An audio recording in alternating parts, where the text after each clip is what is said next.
Olá, amigo do canal. Estamos de volta mais uma vez para falar sobre Campeonato Brasileiro, aquele tradicional pós-rodada, onde a gente fala alguns poucos minutos sobre todos os jogos, os momentos mais importantes da 17ª rodada do Campeonato Brasileiro. Obviamente, estou aqui com meu amigo Matheus. Olá, Matheus. Fala Bruno, fala galera. Estamos aqui, mais uma rodada já passou. Estão passando muitas desde a volta do Mundial de Clubes, jogo quarto domingo, quarto domingo. E vamos trazer aqui um pouquinho da nossa análise sobre a 17ª rodada do campeonato. Para alguns, para outros foi só a 15ª, mas na tabela vai a rodada 17. Para o líder, inclusive, foi a 16ª, né? Mas aí a crítica fica para a CBF, que até hoje não adaptou o calendário do playoff da Sul-Americana, mas isso é pauta para outro vídeo. Chegaremos lá. Chegaremos lá.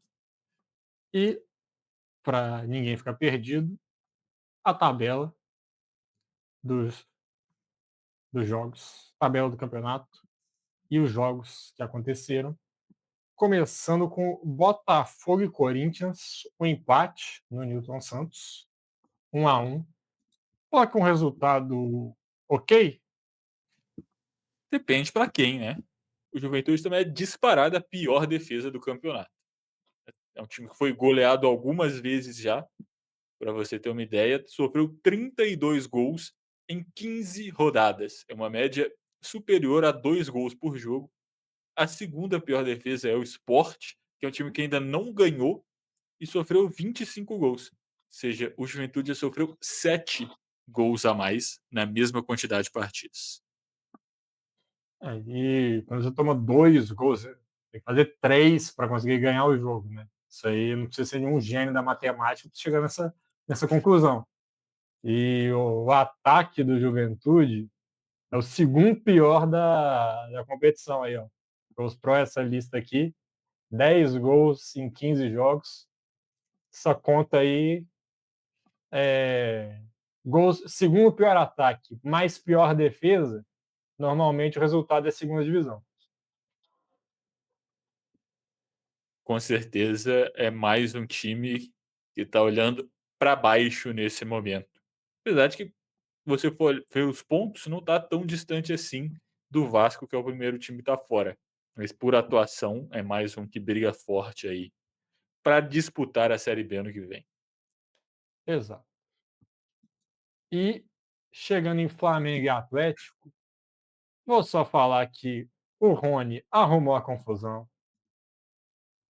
Foi lá e rescindiu o contrato na justiça. Será que ele teve a sua vingança perdendo aquele gol sem goleiro no, no jogo? E o mais curioso daquele lance é que o Rony chutou, o zagueiro do Flamengo tirou, mas se não tivesse o zagueiro do Flamengo, a bola ia na trave, não ia nem ser gol do Atlético. É a torcida mais um motivo para ficar irritada com os jogadores, né? Porque já não vinham jogando bem, teve toda a questão dos jogadores, do Rony pedindo rescisão e de outros emitindo notas extrajudiciais, e os resultados continuam ruins, né? O Atlético vem aí também de 3 derrotas seguidas, vai jogar nos próximos 3 jogos mais 2 vezes contra o Flamengo, então tem tudo para continuar em uma fase. É um time que é Hulk mais 10, está tentando contratar novos jogadores, apesar de que eu imagino que encontre uma certa dificuldade no mercado por ser um clube inadimplente, né? O Atlético hoje não é uma equipe confiável, assim, para você fazer negociações com eles. Você não tem segurança que você vai receber dinheiro, assim como os jogadores também não têm segurança de que vão ser pagos, né? Inclusive, ao que tudo indica, justamente uma dessas negociações, que foi a chegada do Biel, foi um dos estopins ali desse protesto dos jogadores. Então a situação do Atlético não é boa nesse momento. É um time que, apesar de não estar brigando ali no Z4, vem numa sequência ruim. Tem grandes chances de ser eliminado agora da Copa do Brasil. Então, mais um ano aí que o Atlético não briga por muita coisa. E o Flamengo tem nada a ver com isso. Ganhou de 1-0, assumiu a liderança e com um jogo a menos. Então, a equipe rubro-negra tem tudo para estar muito contente nesse momento do campeonato, essa é a verdade. Exato, o Felipe Luiz faz um trabalho muito bom à frente do Flamengo, equipe muito sólida e está recebendo reforços que, se tudo der certo, é papo do Flamengo brigar forte nas 3 frentes, e a gente sabe que isso no futebol brasileiro é muito complicado pela questão de logística, viagens muito longas, tem times muito fortes também na disputa, mas o Flamengo está buscando encorpar muito bem o seu elenco para conseguir brigar. E acho que vai brigar. A tendência é que o Flamengo chegue longe, tanto em Copa do Brasil, Libertadores e Campeonato Brasileiro. É o que está pintando que vai acontecer. E com relação ao Atlético, que você falou que está buscando se reforçar, fico imaginando como é que deve ficar o cenário dos jogadores que estão no clube, né? Ver ali, o salário fica atrasando, como está saindo notícias sobre isso, e ver que o clube está cacifando dinheiro em trazer reforços, em contratar jogadores. Não deve ficar um clima legal também. Pô, tem características bem específicas para cada jogador ali. É, eu acho que concordo com o que você falou do Memphis. Para mim, o Yuri Alberto também é a mesma coisa. É um cara que joga melhor com uma parceria.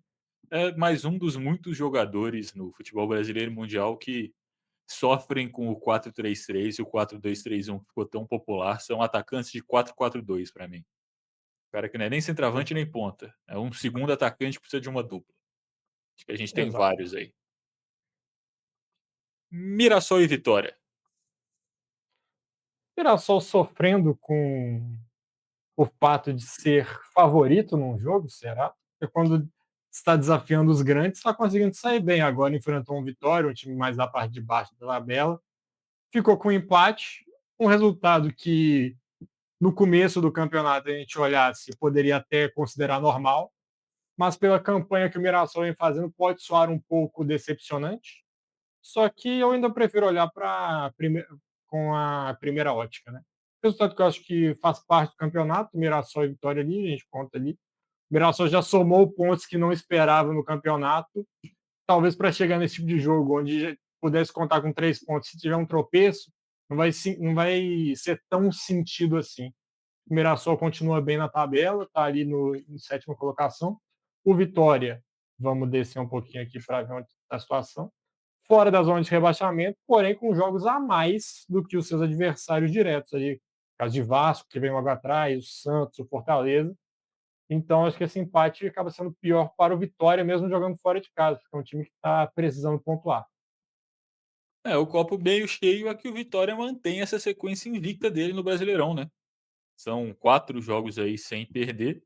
E do Mirassol, que você falou, eu concordo. Eu acho que é uma oscilação natural.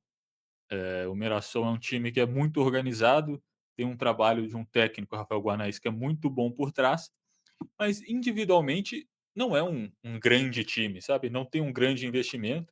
O campeonato do Mirassol, ninguém esperava que fosse ser essa briga por G8. Eu acho que é normal que eles vão acabar perdendo um outro jogo, o elenco é curto, as peças não são tão qualificadas assim, nem no time titular, quanto mais no banco. Então é um resultado que acaba sendo normal. Talvez seja uma surpresa pelo que eles jogaram antes, mas eu não acho que o Mirassol vai conseguir manter essa toada aí de brigar por G4 até o final do campeonato. É natural que alguns resultados como esse empate comecem a acontecer. O bom é que ele já fez muito mais pontos do que era projetado para poder fazer uma campanha tranquila e pegar uma Sul-Americana até a 38ª rodada. Exatamente. Acho que o Mirassol está num bom caminho para se manter na Série A, o que para muitos no começo do campeonato era visto como um virtual rebaixado, né? Já houve até falas de dirigentes falando: "Ah, o Mirassol não tem time para estar na Série A", de dirigentes de federações falando isso, né? Então, faltaram com muito respeito ao Mirassol e ele está conquistando esse respeito dentro de campo, né? Que é onde você consegue ter esse respeito. E merece muito respeito esse time. E o Bragantino, hein? O que está acontecendo com o Bragantino? Acabou o gás? Será que a pausa para a Copa do Mundo fez mal ao Bragantino? Porque 3 derrotas seguidas é bem verdade. A gente pode até voltar aqui para ver quais foram os jogos. Perdeu para o Fortaleza, perdeu para o Flamengo, que aí é um resultado normal, e perdeu para o Vitória. Fora de casa, também perdeu para o Fortaleza fora de casa. Será que o Nordeste não está sendo tão bondoso aí com o time de Bragança Paulista? Mas também uma oscilação até natural do Bragantino, tendo em vista o elenco, os jogadores que tem à disposição. O início do Campeonato do Bragantino foi muito bom, de fato, mas talvez não foi além do que o time pode fazer nessa campanha. Talvez agora está também um pouco abaixo. O ideal seria alcançar um meio termo ali, porque também não é time para ficar perdendo 3 jogos seguidos, não.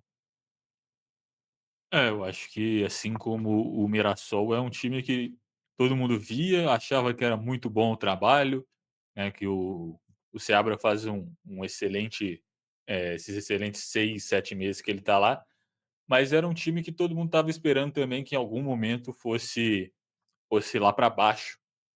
Não era também uma equipe que era projetada para brigar por título, como em alguns momentos ali, parecia pela tabela que o Bragantino poderia entrar nessa briga, em questão de pontuação.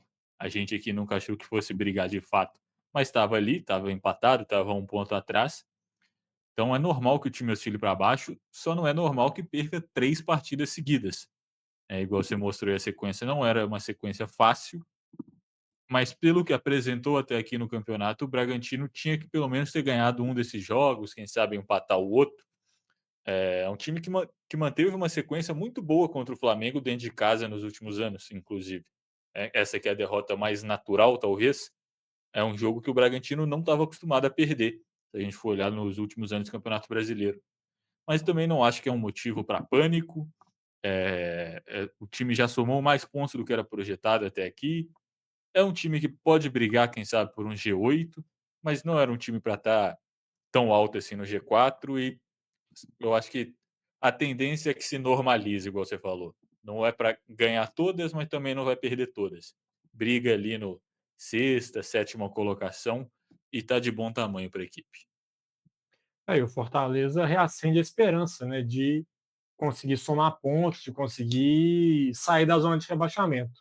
O time estava aí numa situação bem complicada, mas esses primeiros jogos do Renato Paiva dão um sinal positivo para a torcida e para os próprios jogadores, né? De sentir, não, agora as coisas estão começando a dar certo, talvez uma troca ali de ambiente fez bem ao Fortaleza, né? Que a gente, no vídeo sobre a demissão do Voivoda, a gente questionou se poderia ser esse desgaste, tal, já estava no lugar há muito tempo. Então, acho que a troca fez bem. Nesse momento, está fazendo bem ao Fortaleza. Se vai se manter, aí só os próximos jogos vão dizer para a gente. Exatamente, inclusive sobre esse vídeo que você falou, a gente fala muito mais sobre a troca de técnico em Fortaleza. Quem quiser conferir, clica no canal aí embaixo, acho que tem umas 2 semanas que a gente postou, se inscreve no canal para não perder esse e outros conteúdos do tipo. Mas a troca fez bem para o Fortaleza realmente, parece que o ambiente do clube já é outro. A torcida está gostando bastante do Renato Paiva, da forma que o time está jogando, das entrevistas que ele vem dando, e os jogadores estão respondendo bem ao que ele pede. Voltou a ganhar, parece que está dando uma respirada, pelo menos está deixando o esporte para trás. É o esporte esse que talvez tenha sido a última pá de cal, né? O último tiro para matar o esporte, foi esse jogo contra o Santos. Esse jogo, Sport Santos, me fez lembrar de um vídeo sobre um cidadão que foi perguntar como é que estava a situação do posto de saúde da cidade dele. Se não me engano, do posto de saúde. Ele falou, não, que estava bom. Aí mudaram para melhor, só que já não estava muito bom, né? Aí ficou bom, só que aí mudaram. Agora parece que piorou. Foi a situação que eu vi em Sport Santos. Foi ruim para todo mundo, teve um momento que estava bom para todo mundo. No final, não adiantou nada, o esporte continua afundado, o Santos na zona de rebaixamento. E é o seguinte, olhando pela ótica, o esporte conseguiu sair na frente, conseguiu se impor, fazer 2-0, só que tomou um empate com um jogador a mais. E pro lado do Santos, conseguiu empatar o jogo, estamos com 10 em campo. Mas estava perdendo 2-0 pro esporte, que não ganha de ninguém no campeonato. Ruim para todo mundo, Tio. Inclusive ruim para a torcida, que parece que já tinha entregado o time, foi ao estádio para fazer uma festa legal, zoar o Neymar. A polícia barrou, né, de entrar com o rosto, máscaras da Bruna Marquezine, que eles iam usar para zoar a cara do Neymar. Aí, quando eles entram em campo, parecia que o esporte era um bom time, ganhando de 2-0 do Santos, com um a mais, até o final do segundo tempo. Parecia que, depois de tanta gente dar o Sport como morto, o time tinha, de alguma forma, reacendido das cinzas, e aí, quando tudo parecia estar indo bem, toma 2 gols, empata, e para mim aqui a torcida do Sport realmente entregou os pontos. Ninguém aguenta tantas vezes apanhar e levantar e continuar acreditando. Para mim aqui o Sport, que a gente já tinha decretado que tinha caído, acho que umas 2, 3 semanas atrás, dessa vez eu digo aqui que para mim é impossível que o Sport não caia. Realmente é algo, assim, absurdo o que está acontecendo. Assim, olhar um cenário positivo para o esporte, se é que é possível, nos últimos 2 jogos o esporte fez 2 pontos, que é quase o número de pontos que ele tinha feito nas outras 13 rodadas. Então, assim, o time está melhorando, só que tá tão para trás que não é o suficiente. Precisa de muito mais para ter qualquer chance. E, assim, talvez esse jogo mostrou que quando os técnicos reclamam que não conseguiram se impor quando seu time tem um jogador a mais, porque para o adversário é bom ter um jogador a menos, esse jogo talvez tenha, mostrou que esses técnicos têm razão. Santos com um jogador a menos conseguiu buscar o empate. Fernando Diniz foi inocentado? Será? O Cuca também já viu usando essa desculpa aí no confronto contra o Palmeiras que ele não conseguiu ganhar. Enfim. E Palmeiras e Grêmio, o jogo começou já 1-0 pro Palmeiras. Né? Não, inclusive, só voltando rapidinho, o Santos Sport, Gabriel Beleza. Bom Tempo, bom jogador. Tem que ser titular desse time do Santos. Mas pode voltar aí, Palmeiras e Grêmio. O Palmeiras e Grêmio, com 3 minutos de jogo, o Grêmio tomou um gol. E ali, para quem conhece Mano Menezes, 1-0 fora de casa, acabou o jogo. Não vai conseguir empatar, não vai conseguir virar. É situação complicada do Grêmio, tá bem difícil. E o Palmeiras somando pontos para não deixar o Flamengo desgarrar, né? Se a gente está falando que o esporte não sabe vencer jogos, é impressionante como o Palmeiras, do Abel Ferreira, ganha partidas mesmo sem jogar bem. É algo assim, acho que 2 títulos brasileiros eles levaram justamente por ganhar jogos que eles não são superiores. Sabe, é um time extremamente cascudo, é um time que consegue fazer gol, assim, em situações que eles mesmos criam quando eles não estão bem, é um time que consegue marcar e se defender, é um time que consegue fazer gol de bola parada, sabe ganhar jogo. E isso no campeonato de pontos corridos é o que te leva ao título, não à toa ganhou tantas vezes nos últimos anos. E quanto ao Grêmio, realmente esse time do Grêmio para mim é bem fraco, sabe, não é, eu não sou um grande fã de Mano Menezes, mas ele não é o único culpado. Eu acho que falta peça, falta jogador, falta energia nesse elenco do Grêmio. É mais um ali que está comemorando a situação do esporte, porque sabe que só vai ter que brigar por 3 vagas na zona de rebaixamento.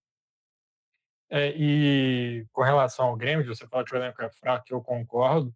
Aparentemente, na bolha gremista, com esse novo milionário que comprou a Arena, se candidatando a presidente do Grêmio, surgem várias especulações, né? Tipo, algumas podem ser verdade, outras estão só jogando nome para ver se ventila, se solta, que a gente sabe muito bem.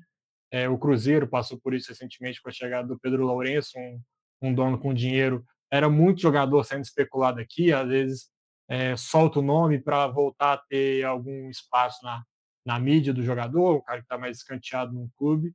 Então o Grêmio está passando por isso. Vi falando de Everton Cebolinha, Roger Guedes, Marcelo Groi. Então o Grêmio parece que vai buscar se movimentar no mercado com um novo investidor, vamos dizer assim. Então, essa impressão que a gente tem de que o time é fraco, parece que lá no Rio Grande do Sul eles também estão chegando à conclusão de que precisa trazer peças para o Grêmio ser competitivo. Inclusive para mim, se trouxer um desses daí, o time continua não sendo bom. Se trouxer vários, aí muda a situação. Mas talvez nem o Roger Guedes, que para mim é o melhor jogador desses aí, muda drasticamente o cenário do Grêmio. Acho que com ele talvez não brigue para não cair até a última rodada, mas não vejo, sim, indo muito além disso não. exato. Também talvez seja um plano para a próxima temporada, né. Esse ano vai empurrando com a barriga aí, vê até onde vai chegar e no ano que vem faz um aporte maior, só que o problema é tá ali na parte de baixo, você precisa se manter na primeira divisão. Ah, não tem como contratar por 20 milhões jogando Série B. Exato, Esse tipo de jogador não vem para jogar Série B, então tem que pelo menos se manter. exatamente. Quem que estava nessa briga até o momento da disputa da Série B da próxima temporada, mas saiu, é a Cela Crespo. São Paulo tá voando, ganhou do Fluminense, e em contrapartida o tricolor das Laranjeiras só tá perdendo. Desde que voltou do Mundial é só derrota. Ah, o Everaldo falou que todos os times iam jogar contra o Fluminense como se fosse um time europeu, né. Só que é o Ipswich Town que eles estão jogando contra. Ah, ele não falou qual time. Tem time europeu ruim também, gente. É, falta peça, vendeu o melhor jogador do time, não trouxe ninguém e, assim, o time tá cansado. O time, antes de ir para o mundial, não era, assim, o melhor equipe brasileira. Conseguiu encaixar lá, conseguiu jogar bem, ganhou de vários bons times, mas voltou aqui sem John Arias e tá apanhando para todo mundo, essa é a verdade. Talvez essa derrota para o São Paulo, inclusive, foi a pior dessa sequência aí de 4, né, que Lá ele. Perdeu para o Cruzeiro jogando bem, perdeu para o Flamengo num jogo equilibrado, perdeu para o Palmeiras com 2 erros individuais, e aqui não, aqui foi amassado pelo São Paulo, que está muito bem, né. Para os defensores de Zubeldia que existiam ainda no São Paulo, acho que não resta muito o que fazer senão chorar, porque o Crespo realmente fez essa equipe voltar a jogar bem, e não são só vitórias, o time em campo está muito melhor. Você vê um planejamento de jogo, você vê uma equipe que consegue trocar passes, que consegue se movimentar, consegue criar jogadas, mesmo sem Lucas, mesmo sem Oscar. É um trabalho que mudou da água para o vinho. Acho que do São Paulo hoje é um time muito melhor do que foi o último ano inteiro com o Zubeldia, nesse um mês de Crespo. Exatamente. E Ferreirinha fez gol e faltam 4, tá? Faltam 4 gols pro Ferreirinha. O Brasil está torcendo para que ele consiga chegar aos 10 gols. Será que tá mesmo? Será que a gente quer ver o neto de Tanguinha? É algo Ah, que a gente só pela, precisa? é só pela zoeira, é só pela zoeira. E com relação ao Fluminense, né, antes de ir para o Mundial, estava na sexta, sétima colocação, se não me engano, estava aqui na parte de cima, e despencou. 12º, em queda livre, precisa voltar ao caminho das vitórias. Tem uma chance agora no meio de semana contra o Internacional na Copa do Brasil, que nós chegaremos lá no jogo do Inter, que para mim é o jogo mais animado da roda. Você acha que Renato Gaúcho está balançando? Não, acho que não. Acho que não chegar tanto. Mas se continuar nesse caminho, pode mudar. Se for eliminado da Copa do Brasil pelo Inter? Aí, e continuar perdendo o brasileiro, acho que a pressão aumenta. A pressão aumenta. Para mim também. O dirigente que o futebol brasileiro vê o Z4 se aproximando da desespero. E não analisa muito o trabalho, não. Então, complicado. Essa foi a maior zebra da rodada? Com certeza. Acho que ninguém esperava isso. Exato. Nem a torcida do Cruzeiro, que lotou o Mineirão, mais de 50 mil pessoas no estádio. E o time sai na frente 1-0 com a falha bizonha do goleiro do Ceará. Entregou a bola no pé do artilheiro do campeonato, aí a receita do desastre.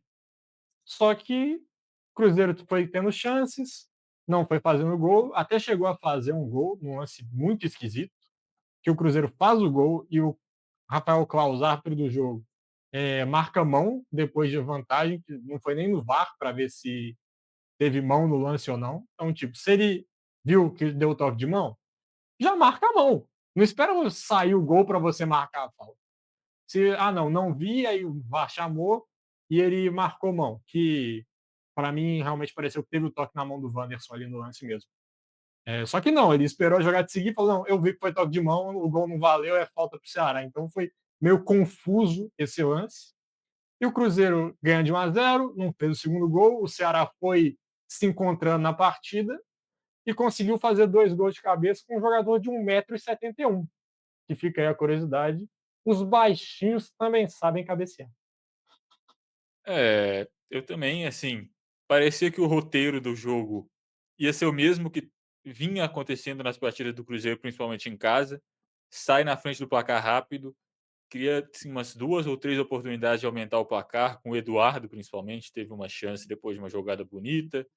Depois ele recebe um cruzamento no escanteio dentro da pequena área sozinho, que a bola mais pega nele do que ele finaliza, que ele pega meio de surpresa. Aí tem o gol que tem esse lance da mão do Wanderson, e parece que o Cruzeiro acabou aí, com 30 minutos do primeiro tempo.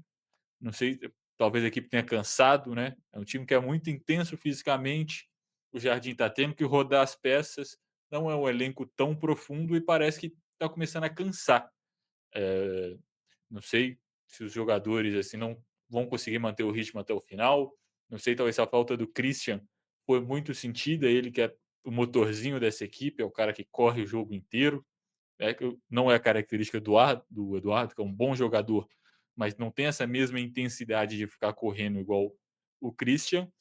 E num ponto forte do Cruzeiro nessa temporada, que é a bola aérea, a bola parada, o Cruzeiro toma os 2 gols. Toma um gol de escanteio, um jogador de 1,70 m, e depois num escanteio ofensivo, perde a bola e não recompõe, não volta todo mundo correndo, fica dentro da área só o Marquinhos, que era o ponta esquerda do time no momento, meio perdido ali no meio da área, vendo o jogador do Ceará chegar. O Lucas Silva não pressiona o atleta que estava com a bola, ele consegue um cruzamento limpo para fazer o gol de cabeça do Ceará. E não sei se a tendência do Cruzeiro é abaixar um pouco a energia e começar a acontecer mais derrotas e empates, ou se isso era um jogo, foi um jogo fora do comum da equipe, que essa derrota, depois do time ficar 16 jogos invicto, vai dar aquela assustada e vai todo mundo voltar pro pico de concentração. Mas a verdade é que um Cruzeiro completamente diferente do que a gente vinha vendo na questão de concentração e na questão de energia dentro de campo. Exato, e um ponto que foi levantado também depois do jogo é que o Leonardo Jardim falaram que ele estava com uma virose, que ele não estava legal. O Wanderson saiu no intervalo, saiu informação até da equipe de reportagem da Globo, que foi onde eu assisti o jogo, de que ele estava meio gripado, então não estava 100% fisicamente. O Cruzeiro foi sem 2 jogadores para esse jogo, né, que costumam estar entre os titulares, não foram nem relacionados, caso de William e Christian. A gente não sabe se tem alguma coisa a ver também com essa situação, se o time do Cruzeiro está passando por alguma infecção ali que pode ter influenciado nesse jogo. E a questão é que a sequência invicta que o Cruzeiro estava tendo, todo mundo sabia que não ia durar para sempre. Ela ia parar em algum momento. O que a torcida talvez não esperava fosse ser contra o Ceará dentro do Mineirão. Esse era um jogo que, até antes mesmo do Cruzeiro virar um time candidato a título, esse era um jogo que os torcedores imaginavam uma vitória do Cruzeiro contra o Ceará jogando em casa. E só um ponto aleatório nesse jogo, 2 curiosidades. O primeiro foi que nós conseguimos ver o Fagner do Velho Testamento dando uma lenhada no cara do Ceará na frente do banco e fez o banco inteiro do Ceará invadir o campo para reclamar com o Klaus, que não marcou a falta, e foi muito falta naquele lance, tá? Eles estavam cobertos de razão de reclamar. E a segunda curiosidade é que em algum momento no segundo tempo, o Fabrício Bruno e o Pedro Raul simplesmente pararam de jogar para quase sair na porrada dentro de campo. E depois disso, o Pedro Raul foi seguir a ex-mulher do Fabrício Bruno no Instagram. Então, essa briga continuou fora do campo também. Eu vi isso, cara.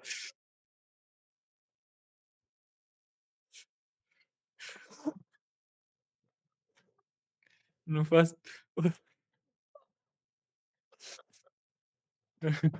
O pior, ele não estava anunciando, terminou o relacionamento tem 2 dias. Pedro Raul foi lá e seguiu a mulher, cara.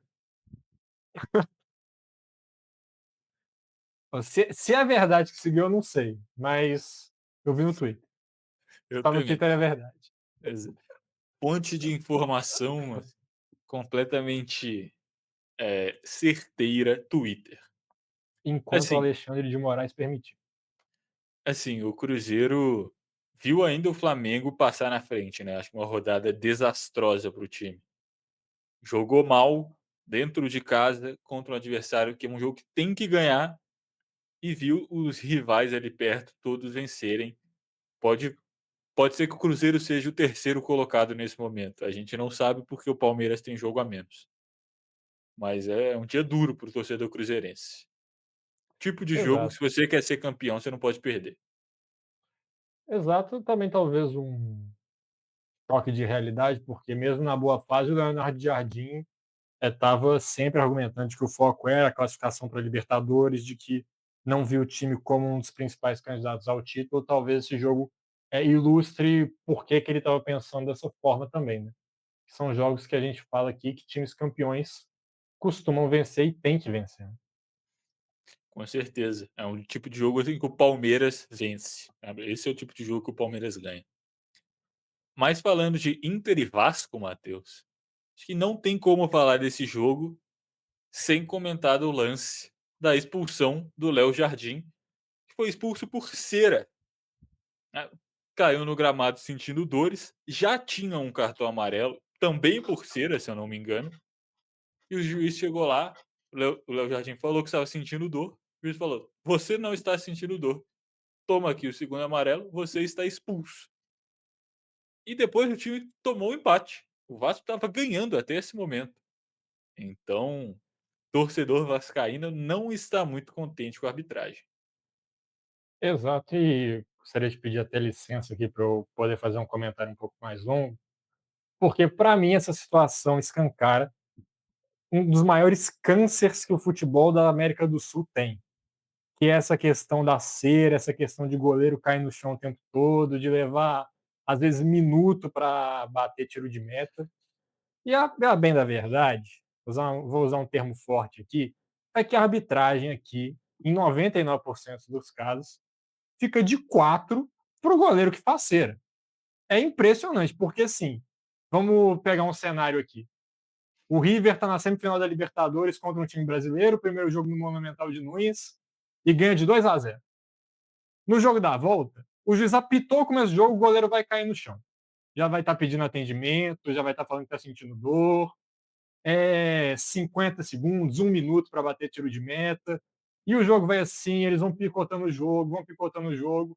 Aí, aos 48 do segundo tempo, o juiz vai lá, dá o amarelo, falando que ele não é conivente com a cera. Não, toma aqui, cartão amarelo para você, acabou, você não vai fazer cera, faltando 1 minuto para acabar o jogo. O juiz vai lá e dá o amarelo por cera. E esse E amarelo muitas vezes. não, rapidinho, esse amarelo é aquele que irrita, que o juiz ainda gasta tempo para dar esse amarelo e atrasa mais o jogo. Esse é o amarelo que deixa o torcedor mais puto. Faltando 2 minutos, o cara tá indo bater, o juiz vai lá, para o jogo, dá amarelo, você perde mais 20 segundos. Foi mal, pode continuar seu comentário. Exato. E aí o goleiro reclama, fala que não tá fazendo cera, que estava só ajeitando a bola e ganha mais aí mais uns 10, 20 segundos de enrolação. E muitas vezes também, quando o juiz dá um cartão amarelo de cera cedo, o goleiro ele ganha meio que um salvo-conduto para fazer cera o resto do jogo, porque ele sabe que o juiz não vai expulsar. Que o juiz não vai ter coragem de mostrar um outro amarelo por cera.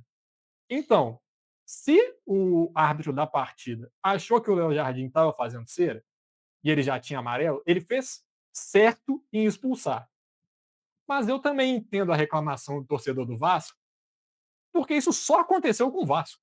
E já teve caso assim de goleiros nesse Campeonato Brasileiro fazendo cera e cai no chão e não sei o que, demora para ter tiro de meta. E simplesmente eles não ganharam nem amarelo. Em vários jogos que isso aconteceu. E neste mesmo jogo, que é mais grave, tem um momento no jogo que o Vasco estava ganhando e o Roger, ele manda o Rocher cair porque com o goleiro no chão, o juiz não ia poder recomeçar o jogo, ele tem que ser atendido, para ele poder dar instrução para o resto do time do Inter. E o árbitro fingiu que não viu. Por que não mostrou amarelo para o goleiro do Inter no Beira Rio com a torcida a favor?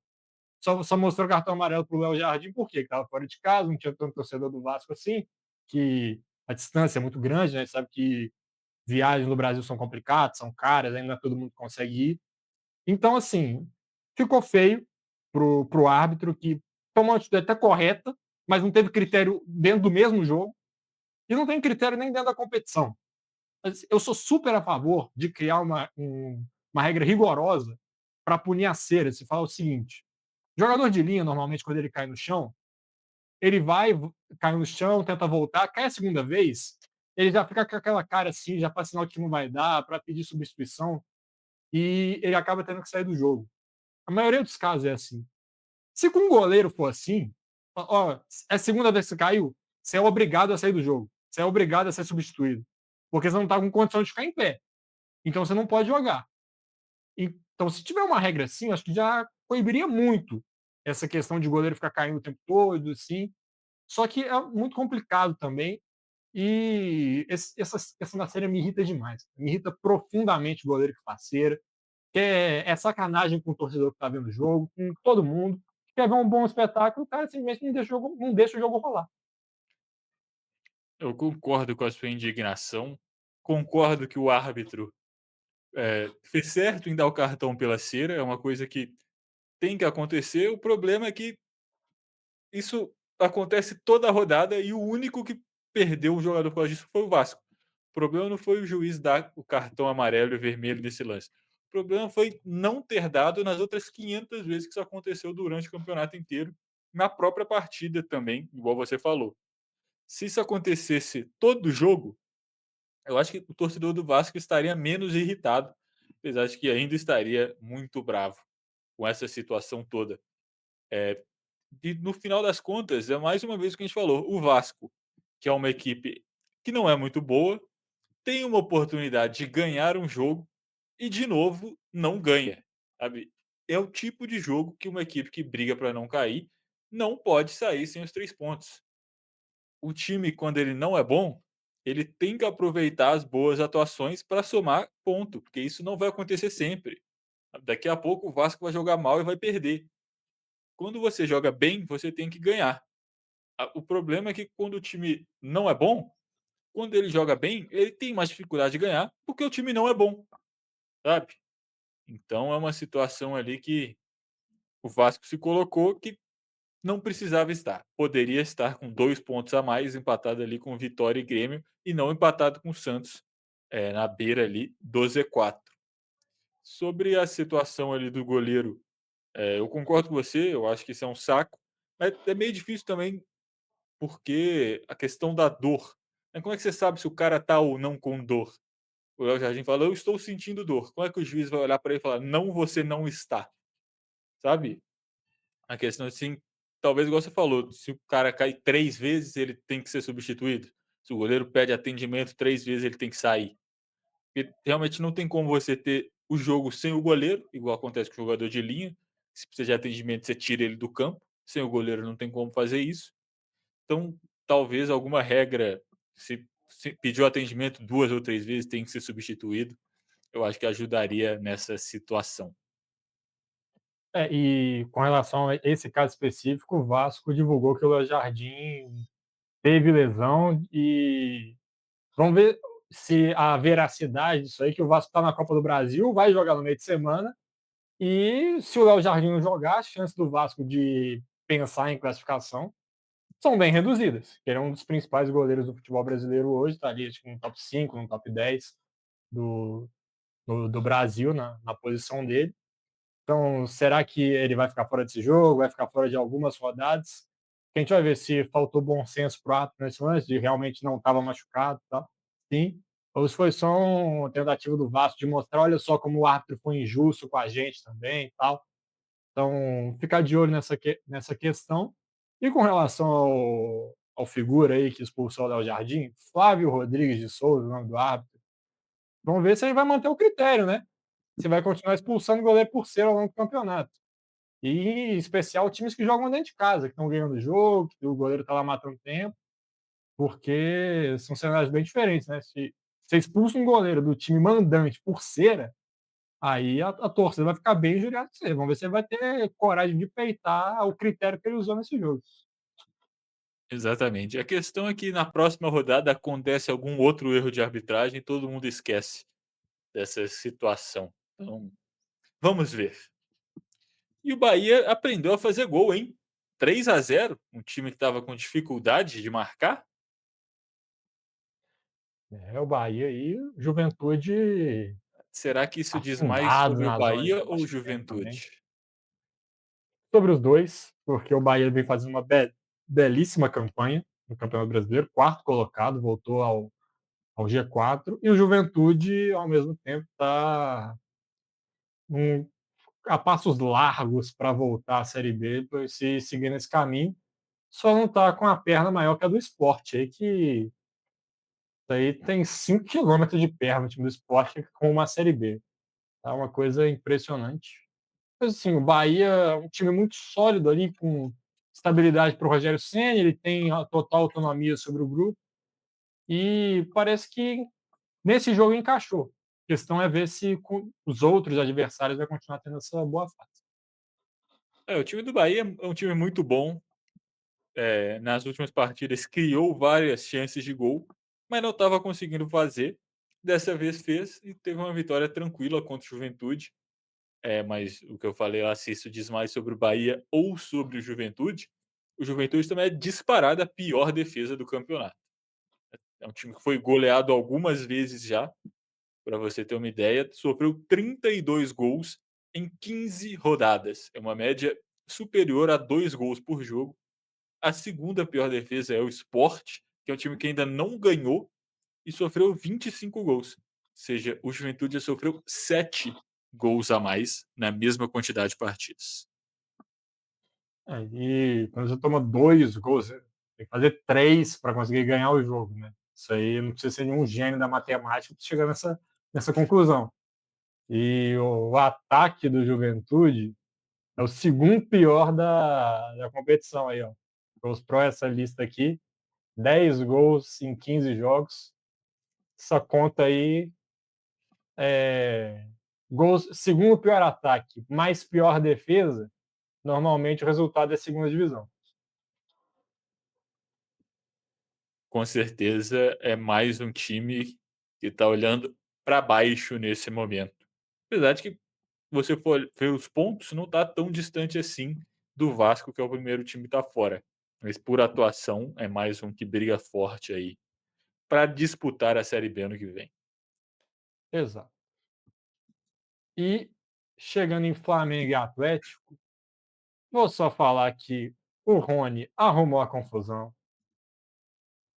Foi lá e rescindiu o contrato na justiça. Será que ele teve a sua vingança perdendo aquele gol sem goleiro no, no jogo? E o mais curioso daquele lance é que o Rony chutou, o zagueiro do Flamengo tirou, mas se não tivesse o zagueiro do Flamengo, a bola ia na trave, não ia nem ser gol do Atlético. É a torcida mais um motivo para ficar irritada com os jogadores, né? Porque já não vinham jogando bem, teve toda a questão dos jogadores, do Rony pedindo rescisão e de outros emitindo notas extrajudiciais, e os resultados continuam ruins, né? O Atlético vem aí também de 3 derrotas seguidas, vai jogar nos próximos 3 jogos mais 2 vezes contra o Flamengo, então tem tudo para continuar em uma fase. É um time que é Hulk mais 10, está tentando contratar novos jogadores, apesar de que eu imagino que encontre uma certa dificuldade no mercado por ser um clube inadimplente, né? O Atlético hoje não é uma equipe confiável, assim, para você fazer negociações com eles. Você não tem segurança que você vai receber dinheiro, assim como os jogadores também não têm segurança de que vão ser pagos, né? Inclusive, ao que tudo indica, justamente uma dessas negociações, que foi a chegada do Biel, foi um dos estopins ali desse protesto dos jogadores. Então a situação do Atlético não é boa nesse momento. É um time que, apesar de não estar brigando ali no Z4, vem numa sequência ruim. Tem grandes chances de ser eliminado agora da Copa do Brasil. Então, mais um ano aí que o Atlético não briga por muita coisa. E o Flamengo tem nada a ver com isso. Ganhou de 1-0, assumiu a liderança e com um jogo a menos. Então, a equipe rubro-negra tem tudo para estar muito contente nesse momento do campeonato, essa é a verdade.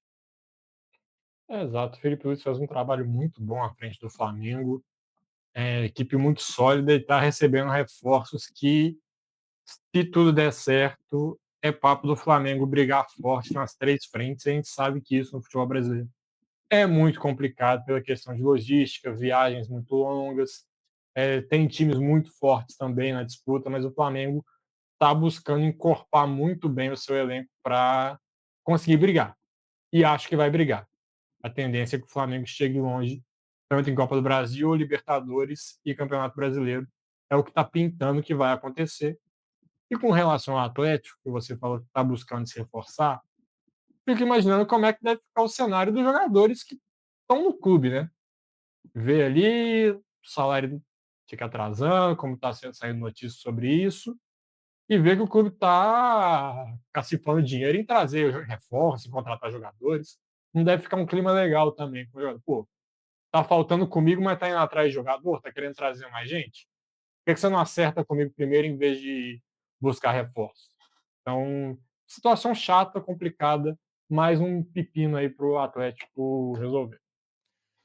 É, as notícias saíram que o Rubens Menin ia fazer um novo aporte, pegando uma porcentagem da associação. Tem que ver como que esse dinheiro vai ser usado, né? Se vai pagar tudo que deve aos atletas, se vai manter, né, esse pagamento em dia, porque não adianta nada também pagar tudo agora. Daqui a 2 meses você tem essas mesmas notícias de que a equipe está devendo direitos de imagem, está devendo luvas, está devendo salários. Eh, e o Flamengo, eu acho que talvez a parte mais impressionante do trabalho do Felipe Luiz é como ele blinda o vestiário de uma equipe que consegue criar novos problemas e polêmicas para ela mesma, assim, 2 vezes por semana, sabe. É difícil até falar de estabilidade no Flamengo, porque amanhã pode sair no noticiário uma notícia completamente absurda sobre o vestiário do Flamengo que está tendo algum tipo de crise que eles mesmos criaram. Então eu acho que o grande trunfo, o grande brilhantismo do trabalho do Felipe Luiz é controlar esses ânimos e o time continuar desempenhando bem e ganhando partidas, mesmo em meio a tantas polêmicas e problemas. Exatamente. Felipe Luiz, que apesar de ter uma carreira muito curta, está se mostrando um grande treinador. E é isso. Algumas considerações finais? Então, se você chegou até aqui, você pode deixar o seu like para o YouTube entender que você gostou desse vídeo, recomendar para mais pessoas. Se inscrever no canal, a gente viu que chegou uma galera nova aqui, você é muito bem-vindo. E você é convidado a compartilhar esse vídeo com mais gente, para que o nosso conteúdo cresça cada vez mais, continue chegando mais pessoas aqui. Comenta aqui embaixo como é que foi seu time nessa rodada, se está tudo bem, se está tudo mal, se ele está aqui nessa parte de baixo, que vocês estão vendo, se ele está aqui em cima, está no topo da tabela. Então, a Jeep não está patrocinando, mas apareceu aqui porque está no Globo Esporte. E é isso. Se você chegou até aqui, muito obrigado e até a próxima. Jeep, se quiser patrocinar o canal, entre em contato com o nosso e-mail. Mas enquanto isso, vejo vocês no próximo vídeo. Falou! Valeu!